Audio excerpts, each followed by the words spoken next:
Para sahabat, perumpamaan tentang hamba dalam Injil hari ini menggambarkan sikap tepat manusia terhadap Allah. Manusia seharusnya mengasihi Allah dengan setia, sambil tetap yakin akan ketidaksempurnaan diri tanpa mengharapkan suatu hadiah istimewa. Mengapa begitu? Ya, karena semua yang ada pada kita ini semata-mata pemberian dari Allah. Apabila kamu telah melakukan segala sesuatu yang ditugaskan kepadamu. Nah, perhatikan kata segala. Kata segala itu bermakna total. Dari sanalah kata komitmen total berasal. Sebagaimana dalam kitab Ulangan bab 6 ayat 5 dan juga dalam Injil Matius bab 23 ayat 37 dikatakan, "Kasihilah Tuhan Allahmu dengan segenap hatimu dan dengan segenap jiwamu dan dengan segenap akal budimu dan dengan segenap kekuatanmu." Di sana tidak dikatakan segenap hati, jiwa, pikiran, dan kekuatan. Tetapi setiap bagian diawali dengan kata segenap. Untuk menekankan totalitas, keutuhan, dan komitmen tersebut. Apabila kamu telah melakukan segala sesuatu yang ditugaskan kepadamu, hendaklah kamu berkata, "Kami adalah hamba-hamba yang tidak berguna. Kami hanya melakukan apa yang kami harus lakukan." Ungkapan tidak berguna atau tidak layak pada dasarnya memiliki arti tidak memberi keuntungan.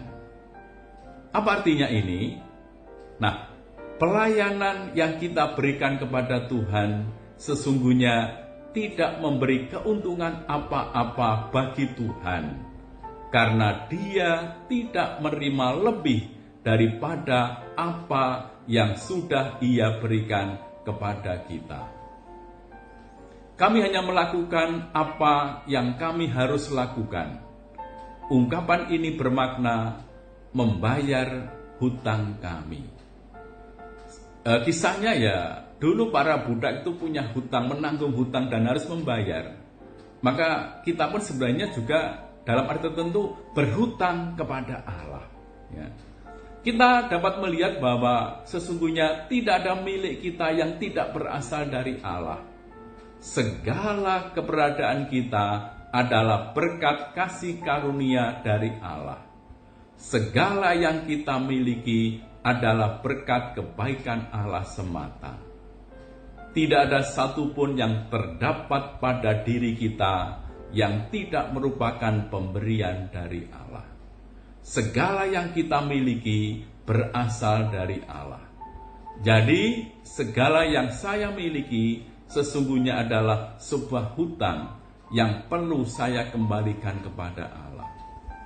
Maka dengan tidak mengharapkan apa-apa dalam pelayanan kita, sesungguhnya kita belajar melakukan apa yang seharusnya kita lakukan dengan motivasi yang tepat. Kita hanya melakukan apa yang seharusnya kita lakukan.